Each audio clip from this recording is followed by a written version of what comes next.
Well, good morning and welcome to week 6 of our series, Who Needs God? Really excited that you've joined us today, whether you're in the room or online.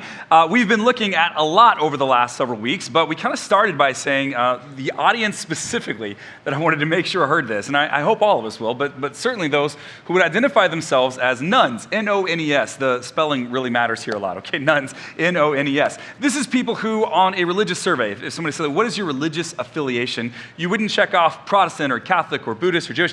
You would say, none. I have no religious affiliation. And increasingly, over the last 30 years especially, we've seen an exponential number of people choose to check this on a survey. They basically walked away from faith, said it's not for me. They may not have strong convictions about there not being a God, but they're not sure, right? Don't ask me a lot of questions about it necessarily, but I am not affiliated, I'm not connected with anything that resembles organized religion, and I'm not sure what I think about faith. And what we've basically said over the last 6 weeks is that I would love for you to begin, if you classify yourself like this, or if you feel like you're heading in that direction, I would love for you to begin your adult faith journey. Because as I've read lots of deconversion stories, had lots of conversations with people who are on their way out of faith, the reality is, for most people who once called themselves Christians, or said that they were part of a Christian church, their issues really have nothing to do with Jesus or actual Christianity. Almost always their issues have something to do with the version of Christianity or the version of church that they were handed. And so I just have this conviction that if you're walking away from Jesus, you may be walking away unnecessarily. And so over these last several weeks, my whole goal then is for those of you who have either walked away or you're on the verge of walking away, to just reconsider coming back to your childhood faith with the adult version of it, not the same way that you believed as a child. And I think that for lots of us, we just didn't realize that what we were handed as a kid was a version of Christianity fit for a child, only to get older and realize that it was just not strong enough to withstand the weight of our adult questions or our adult experiences. So my invitation is for people to begin their adult faith journey and bring all your knowledge that you have now about science, bring that back to the table, bring the questions, the doubts that you have, the thoughts that you have about the scriptures or the Bible, like bring that stuff with you, come back. And I know for some of you, you're like, look, Josh, it's not that I have necessarily a problem with Jesus. I just have a problem with organized religion. Like any organized religion is an issue. And maybe you're only here today because a friend of yours said, like, please come with me to church. I promise lunch afterward will make it worth it. And you are going to make sure that you get your lunch, right? Like that's possible. That's the only reason you're here, and that's okay. Like maybe you're highly skeptical of organized religion. But look, I'm a pastor. I've been a pastor in churches for almost 2 decades now. And here's what I can tell you. I'm a professional. I know this for sure. Disorganized religion is way worse, okay? It's way worse. So maybe you're thinking about the possibility, what would it look like to step back toward faith? Is that possible? And I would say especially to your dads out there, fathers of kids. I am sure I've talked to a number of you over the last few weeks, and thank you, by the way, so much for being willing to find me out in the lobby or to talk to me here on campus or to even call and make an appointment with me. It's been helpful to hear some of the journeys that you guys are on. And I know for a number of you, you got to college or you had an experience and suddenly you had all kinds of questions about faith and you were asking fact-based questions and receiving faith-based answers. And for some of you, you're just not sure where that leaves you sitting right now. Dads, can you look up here for just a minute? Please don't deny your kids a foundation of faith because you're not sure yet where you land, okay? That would be the thing that I would request of you. Because here's what I know. For dads that decide, like, I'm not sure, so I'm not going to go, I'm not going to be a part of the church anymore, many times when that happens, the rest of the family stops being a part of the church as well. And if you'll be honest with yourself about the faith that you received when you were growing up as a child, regardless of the questions you may have about it now, or the hesitation you may have about embracing it fully right now, I think if you're honest with yourself, you would say that there was something that you were handed as a kid in faith, in church, that helped you become a part, like it helped you become who you are today. The good parts, right? The parts where you feel like, you know what, I'm a better person, I'm more loving, I'm more kind, I'm more gracious. Some of those values were handed to you as a kid. And as you're wrestling, and I encourage you to wrestle, and as you're questioning, as you're doubting, you're not sure where you land, I encourage you to do all of those things, but I would just ask you, please, please, please, don't pull your family out, don't pull your kids out because you're not sure. There is something I think that the church has that is valuable to teach them so they become the kind of person that loves the world around them. And that's my hope for you. That's my hope. So and here's the truth too, whether you're a dad, your mom, whatever, my encouragement is to work this stuff out in community with other people and not just going down the internet rabbit hole by yourself and seeing what's there. Totally great to see what's there, by the way. This is not to say don't check out the internet for answers. It's just to say, like, doing it in community with other people and talking this stuff out is, I think, one of the most helpful ways to do it. And here's the case as well. If there were more people like you here, you would like it here. If there were more people like you here at Inland Hills Church, you would like it here. So don't eject, don't leave. You got other people who have questions about faith. They're not sure what they think about it. Bring them along with you. That's my encouragement to you today. So what I really want you to do is to take a step. Right? Take a step. If you're ejecting from the faith or you've already ejected, my whole thing over this series is a hope that you would take a step, because I think you can belong before you believe. And in fact, I would say this is one of the things about our church that wigs people out, freaks them out a little bit. Like we are theologically orthodox, where we fall right within the tradition of all the Apostles' Creed, the Nicene Creed. We are theologically orthodox, but we are radically welcoming. So if your life, if you don't have it all together, and you think, man, I can't be a part of a church, those people have it all together. I assure you, that just means you haven't talked to anybody here, okay? We do not have it all together. And if you think, well, the reason I want to be a part of a church is because nobody has it all together, well, then you'd just be in great company, okay? Like, you can connect here, and you can belong here before you're sure what you believe. And in fact, we kind of like it that way.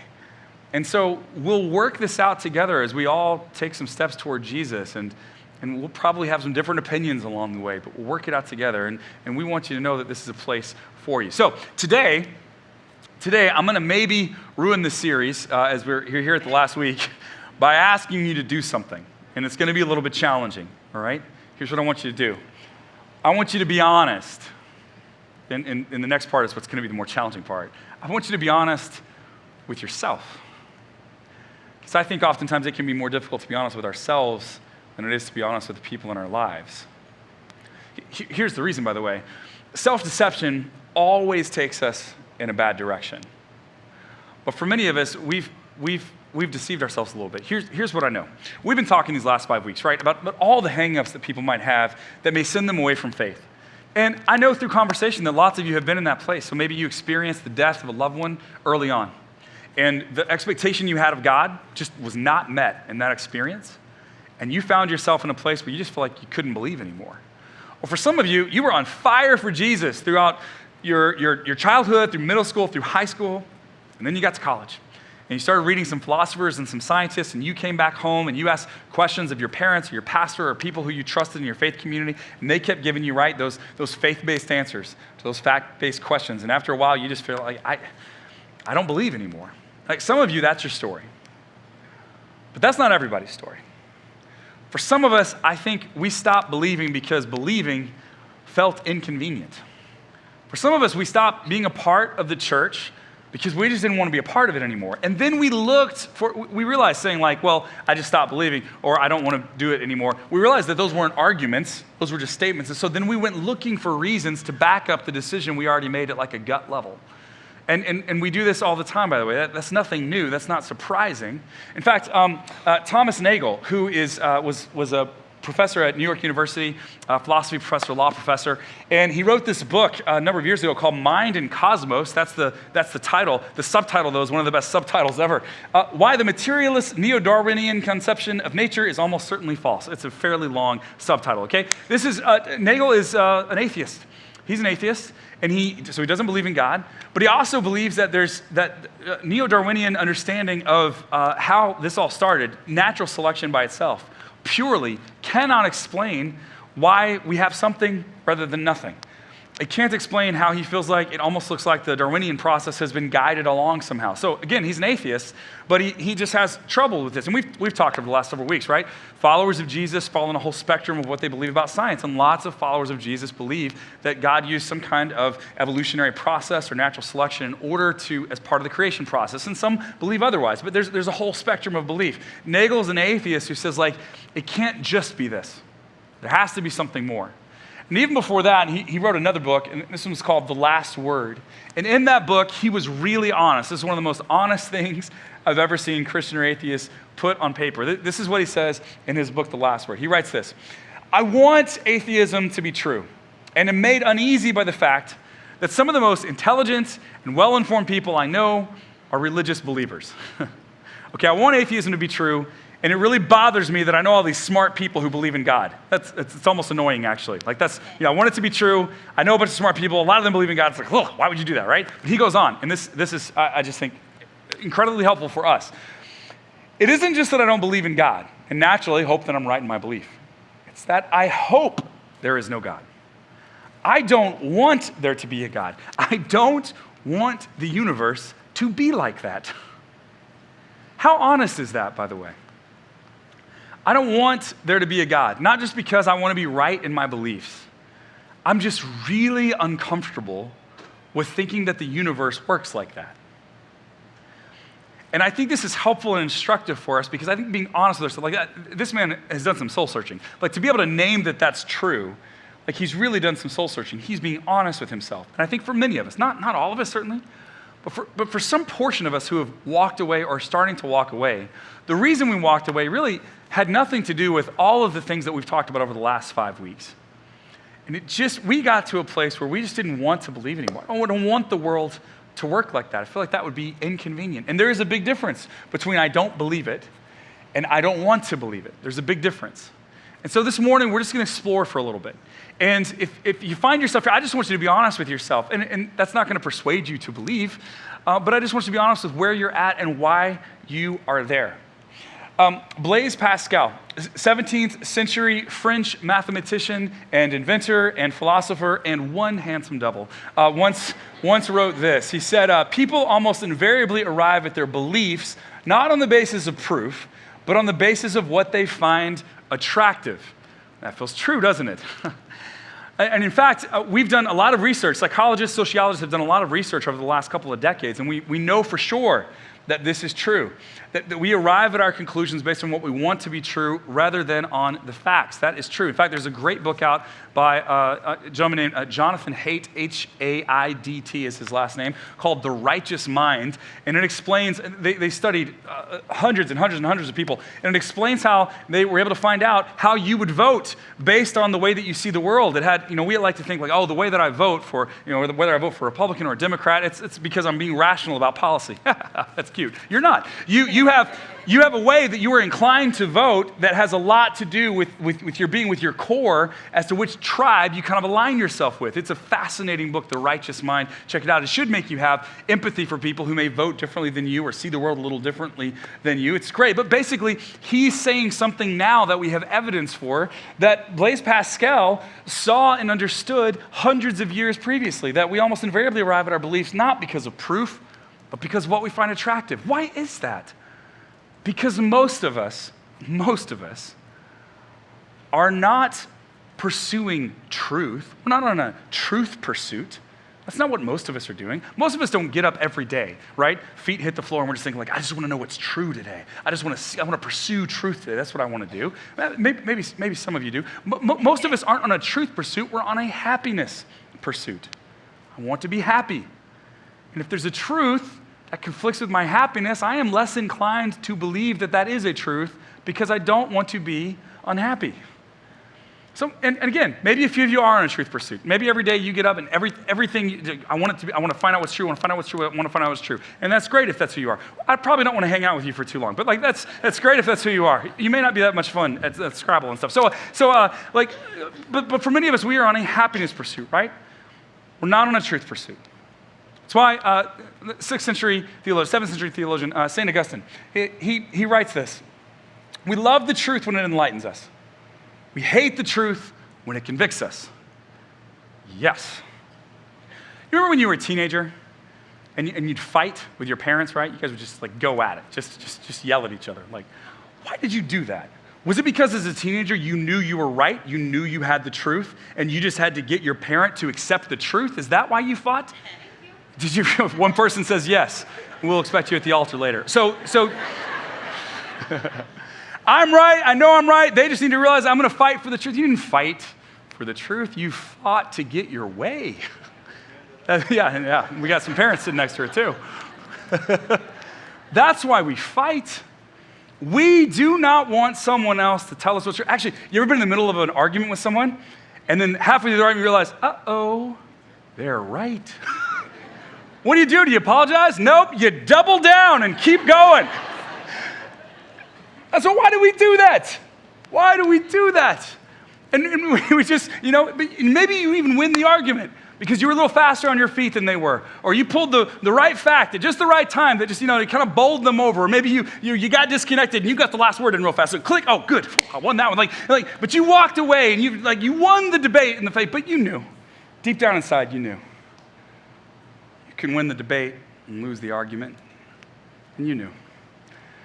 We don't like it when the truth is inconvenient for us at all. We don't like someone else to win. We don't like someone else to judge us, someone else to have what they, what is to hold the truth and to use it against us. It's like another great philosopher once said, his name was Tupac. He said, only God can judge me, only God can judge me now, nobody else. All you other, I want to say people? You say people? Sure, people, get out of my business. This is where we sit. We don't like it when truth is inconvenient. We don't like being judged. We tend to gravitate towards things. We tend to gravitate towards things that feel good emotionally, that lead us toward happiness instead of truth. I just want you to be honest with yourself today. I want you to be honest. Here's what I know. When we won't acknowledge what we suspect to be true, okay? When we won't look for fear of what we might see, we have a problem. And so if you've walked away or are walking away from faith, I don't know what your reasons are. But maybe your reason has something to do with the fact that faith at some point felt inconvenient, unsettling, or like it would not make you happy. And it really wasn't about the proof, the evidence, or an experience that you had. It was really more about that. And so you've found the proof, you found the evidence, but it's because you landed at that decision and the lack of it, and then you had to back it up. And perhaps you got to a place where you just thought, you know what? If God, right? If God exists, if that's real, if that's true, if there's a God, and the problem with that is I'm guilty. And I don't like feeling guilty. Yes, I've made mistakes, right? So I've made mistakes. I made some mistakes when I was younger. But for some of us, we actually know that there's a time in our lives that we did something that really hurt some other people. Like it really caused some pain. It really disrupted our lives and the lives of some other people. And if God is real and God exists and he's going to judge people, right? So that justice can be done and so that the wrongs can be done away with and so that right can come up so that every tear can be wiped away. Like I don't want to be judged. I don't want to think that I'm guilty. But often, if you're honest with yourself, often, when something happens that reminds you of that thing you did or those things that you did, like you still feel, and I know this is an old-fashioned word, but you still feel, if you're honest with yourself, ashamed. Like you so wish you could have a do-over. You wish you could have it back. So for some of us, we lived a certain way, and it was like, if there's really a God, I know this is completely unacceptable. And like I don't want that to be true. So I don't want to be guilty. I've just made some mistakes. So for some of us, we just started to walk away because this was a very uncomfortable possibility for us if God actually exists. For some of us, it wasn't about guilt necessarily. Maybe it was about accountability. And if God exists, if that's real, then I'm accountable, right? We have this illusion of autonomy, that I get to make my own decisions. I get to do that. But unaccountable people often make reprehensible decisions. Unaccountable people make regretful decisions. The idea that you might not be accountable to anyone, that you just have total autonomy in the world and what you do doesn't affect or impact anybody else, like we know that's not true. We know that's not true. But to actually admit that God exists is to submit myself to him, and I don't want to submit to somebody else. I want to keep my own freedom. That's the way that I live my life. And why is that? My wife, Emily, her family had a golden retriever for years, and that golden retriever just loved to come and submit himself to the whole family. You would ask that golden retriever to do anything, that dog would just do it, Now, she had a cat as well that would do whatever the cat wanted to, because cats are the worst. But the golden retriever was totally obedient, right? Did everything. Why can't we be less like a cat and more like a golden retriever? Why is that? Because we do not like giving up control. We don't. And that can be great sometimes, because we'll grab the bull by the horns, we'll make it happen, we'll push something forward, we'll do it. It's not a problem so much of the time, and yet in parts of life it really, really is. I don't want to be accountable. I want to continue to live in the illusion of my autonomy. That's what I want. And if God exists, then I'm accountable, and I don't like that. That feels inconvenient. For some of us, we try to walk away. The other thing that's really, really tough, this is hard on us emotionally. If God, I'm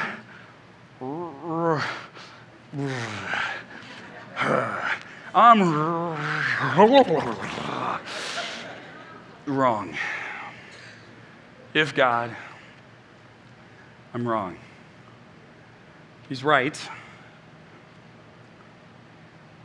And sometimes I'm wrong. In fact, if Jesus is always right, to confess that Jesus is Lord, right? To say that he's always right is to admit that I am sometimes wrong. And boy, we hate that more than almost anything. If God exists, I'm guilty. I'm accountable. I'm wrong. These are unsettling. And so for some of us, we ejected, and it really wasn't about, right, the great arguments we could make against God or against faith. It was just that we didn't want to live in a world like this. To use Nagel's expression, I don't want the world to be like that. I don't want the world to be like that. For some of us, if we're just really honest, we would just say, you know what? You did not want God to be. You didn't want God to be. But here's the challenge. Well, all of that's true. If God, I'm guilty, I'm accountable, I'm wrong. Yep, that's all true. It's all true. If God exists, that's the reality. And that doesn't seem very good. I think if you're honest with yourself, you know you're guilty. And you know that you've been accountable because what you've done in the past has sometimes hurt other people. You know that. You know that. And even if you didn't believe in a God or you were wrestling with the concept of God, you know that the decisions you make, you do not make in a vacuum. What you do impacts other people.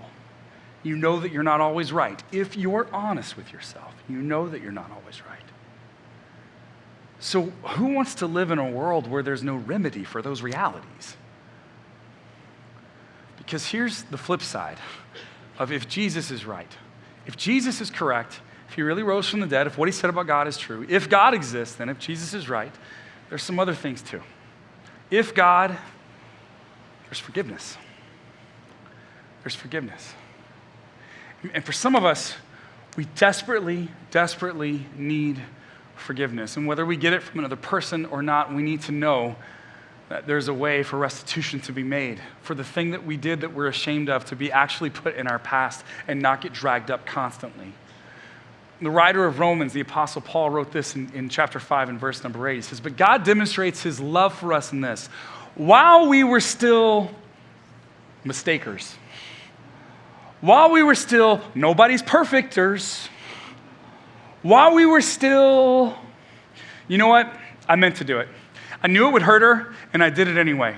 I meant to do it. I got caught up in the heat of the moment, in the passion of it, and I did it, and I knew it would hurt, but in the moment, I just tried to push that out of my mind, and after it was over, I felt horrible about it. While we were still, you know what? I took it from him because I felt like I deserved it more than him. And it wasn't until he realized that I did it and I saw the look on his face that I finally realized the depth of the pain that I'd caused and what I did. And that was when I finally felt ashamed. While we were still sinners, Christ died for us.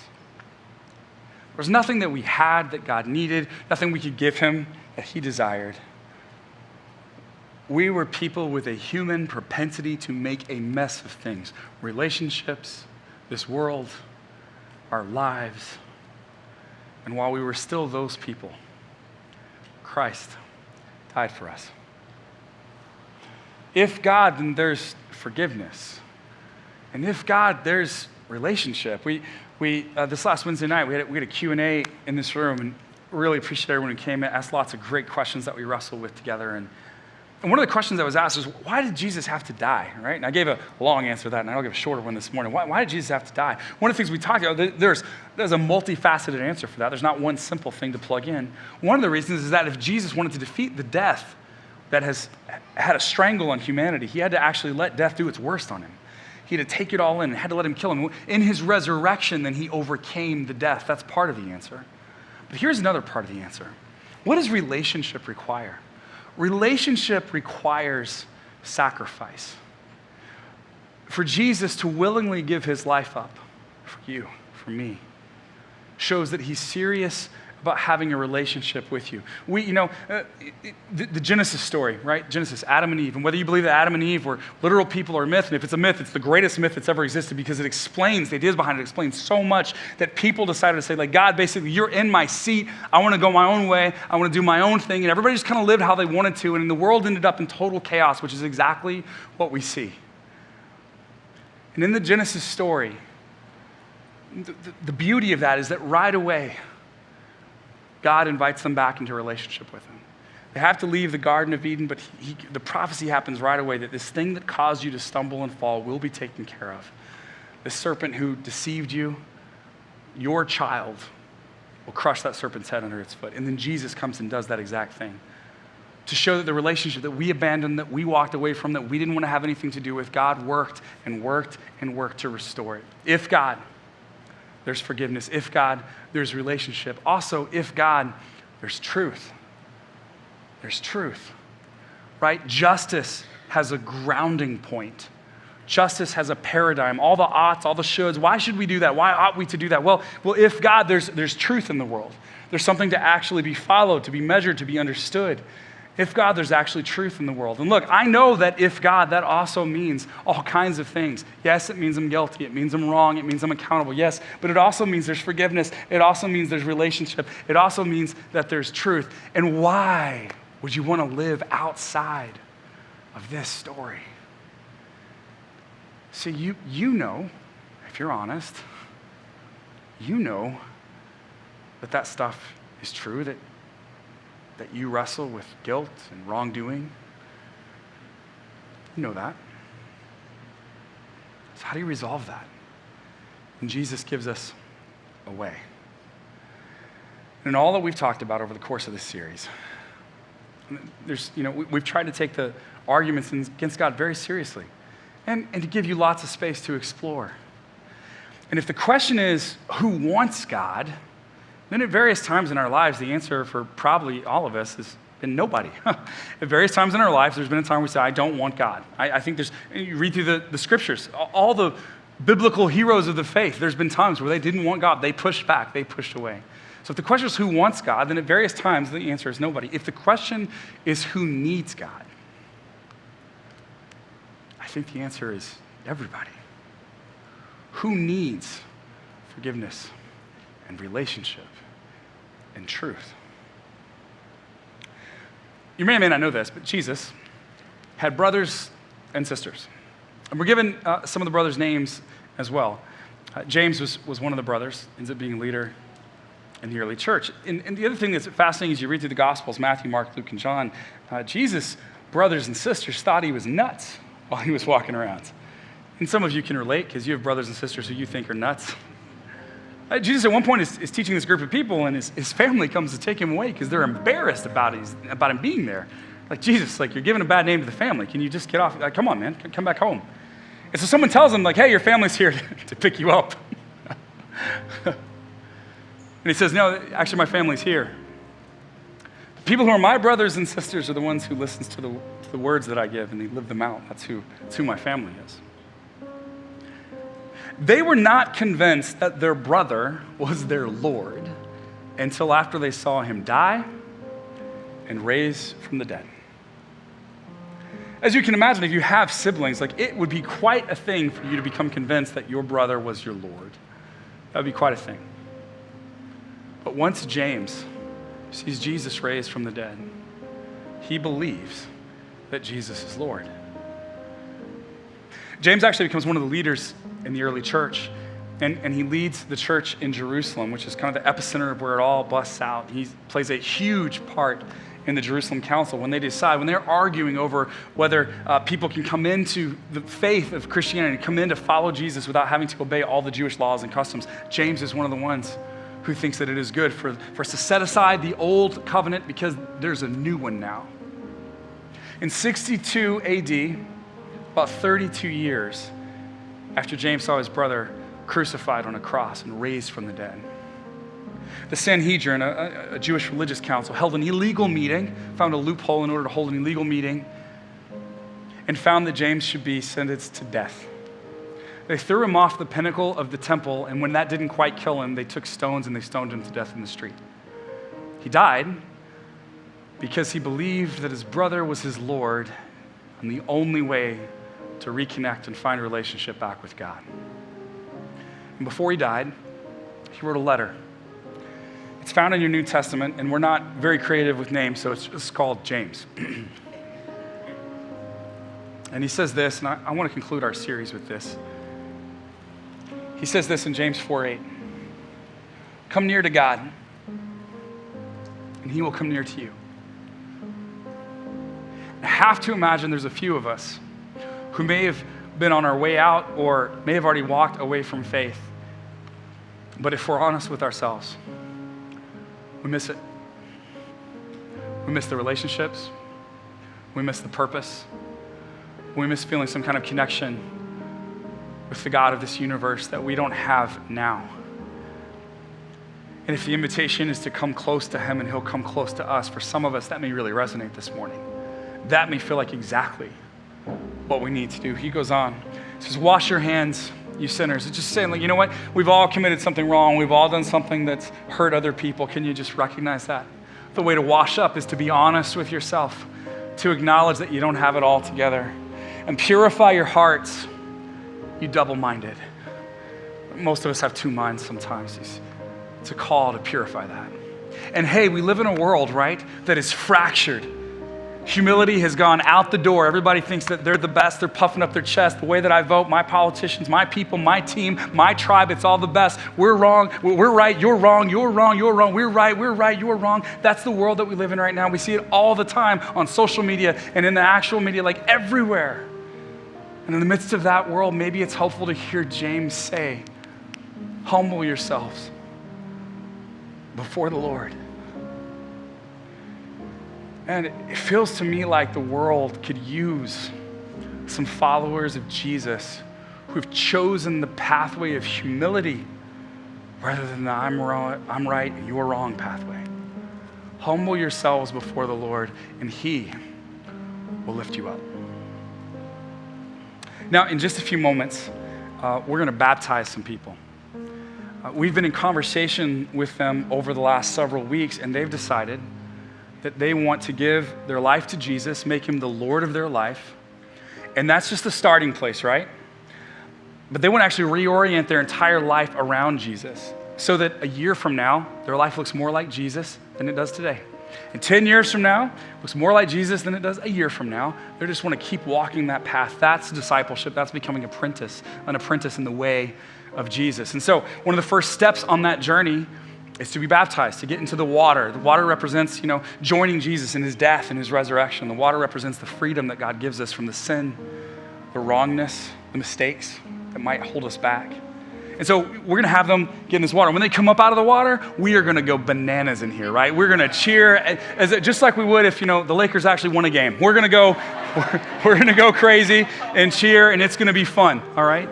Because we want this to be a stake day in their lives, like a day where they can look back, they put a stake in the ground, and they say, you know what? There will be times that they face that are difficult and challenging. Jesus promises that. Just because you come to Jesus doesn't mean all your problems go away. But when you come to Jesus, you now have a relationship. You are hooked in with the creator of this world, and you are hooked into a community that is pursuing him. And then when you get to those moments in life that are difficult and challenging, and you're asking the why God questions, you at least know that the very God who was willing to have himself nailed to a tree to show his solidarity with you is on your side. He's with you. He's for you. He's with you in the midst of your suffering. And to look back then to the day of your baptism, to say that's the day that I join with Jesus in his death and his resurrection, and I announce it to the world in obedience to him, that that's the kind of life I wanted to live. Even in the most difficult of times, it is helpful to look back at that kind of stake in the ground. So in just a few moments, a number of folks who we've been talking to over the last several weeks are going to come forward and do that. That's the decision they're going to make. But in just a few moments, you have the opportunity to do that as well. Maybe this series, God's been tugging at your heart and you've been thinking, man, like I need to come back to the faith of my childhood, but the adult version of it. I need to come back to the Jesus that, used to was just Jesus on a flannel graph board, but now I see the real Jesus.